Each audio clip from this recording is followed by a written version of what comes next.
Bismillahirrahmanirrahim. Assalamualaikum warahmatullahi wabarakatuh. Alhamdulillahirabbil alamin. Wa bihi nasta'in ala umurid dunya waddin. Wassalatu wassalamu ala asyrofil anbiya'i wal mursalin sayyidina wa maulana Muhammadin wa ala alihi wa sahbihi ajmain. Rabbi syrahli sadri wa yassirli amri wahlul 'uqdatam min lisani yafqahu qawli. Amma ba'du. Yang terhormat Ibu Hafizah Gani Hayuddina MPD selaku dosen pengampu mata kuliah konsep dasar IPA, dan tak lupa teman-teman yang saya sayangi dan saya banggakan. Pertama-tama, marilah kita panjatkan puja dan puji syukur atas kehadirat Allah Subhanahu wa Ta'ala yang telah melimpahkan rahmat dan karunia-Nya kepada kita sehingga kita dapat berkumpul pada mata kuliah konsep dasar IPA hari ini.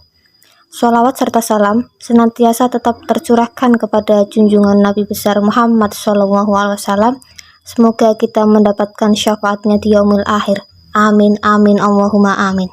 Sebelumnya, perkenalkan nama saya Nur Ihdah Holisna, NIM 2321139 sebagai moderator, dan Nurul Ulia NIM 2321138 sebagai pemateri pertama, Nurul Madinatul Ilmah NIM 2321137 sebagai pemateri kedua, Wahyu Ismasari NIM 2321140 sebagai pemateri ketiga.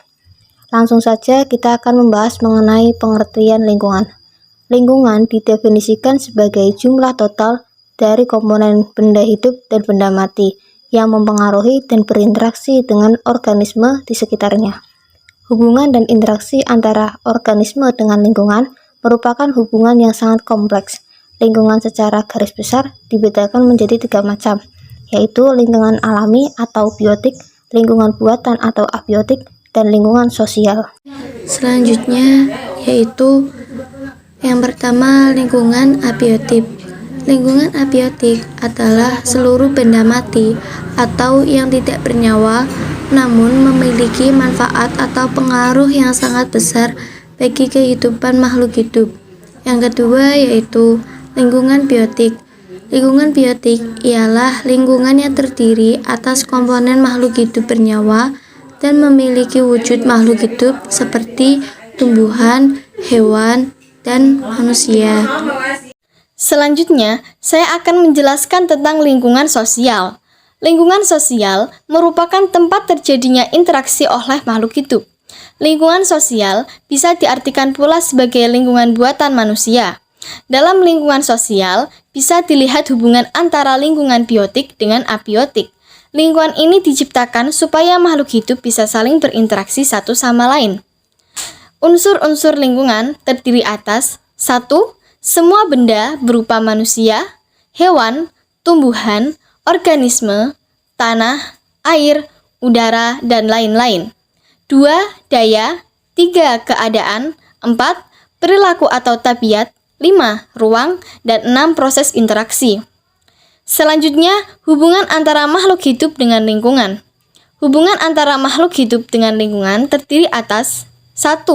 Hubungan antar hewan dan tumbuhan. 2. Hubungan makan dan dimakan antar makhluk hidup.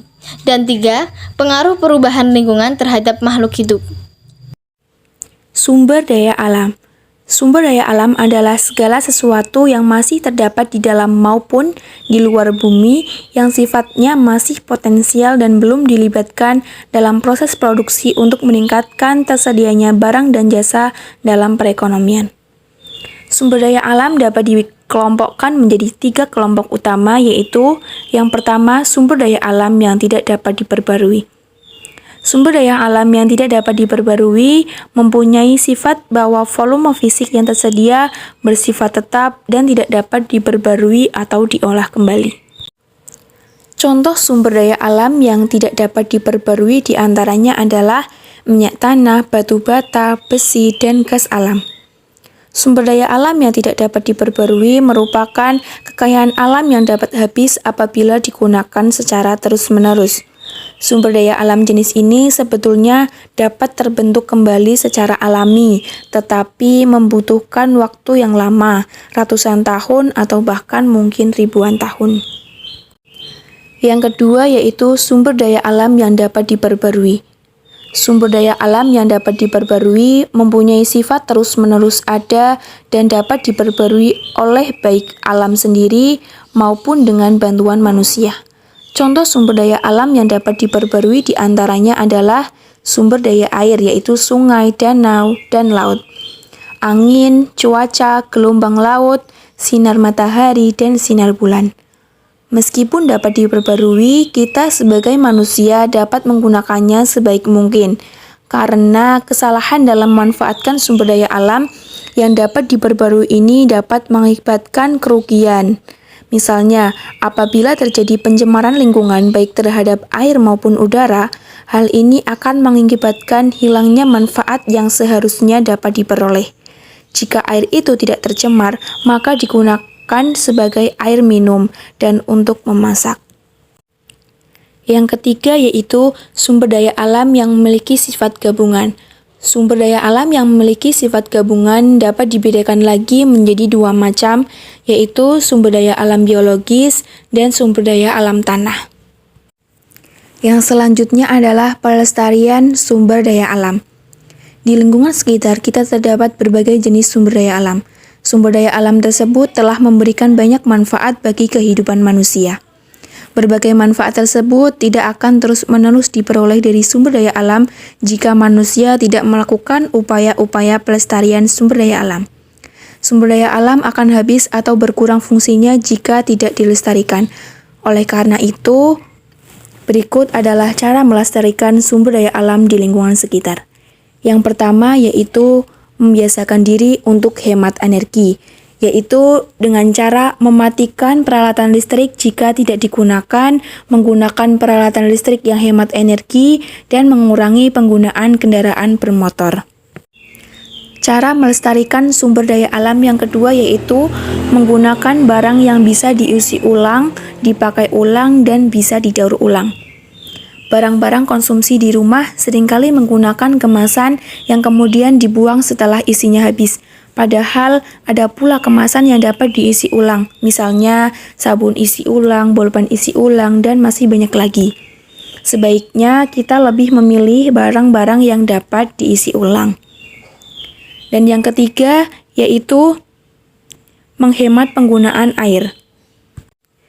Air merupakan sumber daya alam yang saat ini semakin terbatas jumlahnya. Bahkan banyak daerah yang penduduknya kesulitan memperoleh air bersih. Karena itu, di rumah sebaiknya dibiasakan diri untuk menghemat air dengan cara yang pertama, menggunakan air seperlunya atau tidak berlebihan ketika mencuci dan mandi. Yang kedua, menggunakan peralatan yang secara otomatis menghentikan aliran air ketika bak atau air telah penuh. Yang ketiga, memanfaatkan air sisa pemakaian untuk keperluan lainnya, misalnya menyiram tanaman atau membersihkan halaman rumah. Cara melestarikan sumber daya alam yang keempat yaitu mengurangi konsumsi barang-barang yang sulit hancur jika dibuang ke lingkungan. Ketika berbelanja, seringkali kita diberi pembungkus berupa plastik dalam jumlah yang banyak. Padahal setelah sampai di rumah, plastik-plastik tersebut dibuang karena ukurannya yang relatif kecil. Padahal perlu waktu yang sangat lama untuk menghancurkan plastik tersebut setelah dibuang ke lingkungan. Karena itu, sebaiknya kita membiasakan diri membuang kantong belanja sehingga mengurangi penggunaan plastik pembungkus. Dengan cara demikian, produksi plastik bisa dikurangi dan lingkungan pun tidak tercemar oleh sampah plastik. Berakhir sudah presentasi hari ini. Sebelumnya, saya perwakilan dari kelompok 10 mengucapkan terima kasih kepada Ibu Hafizah Gani Hayutina MPD atas waktu yang telah diberikan dan teman-teman yang sudah berpartisipasi dalam presentasi kali ini.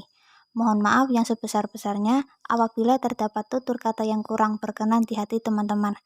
Wassalamualaikum warahmatullahi wabarakatuh.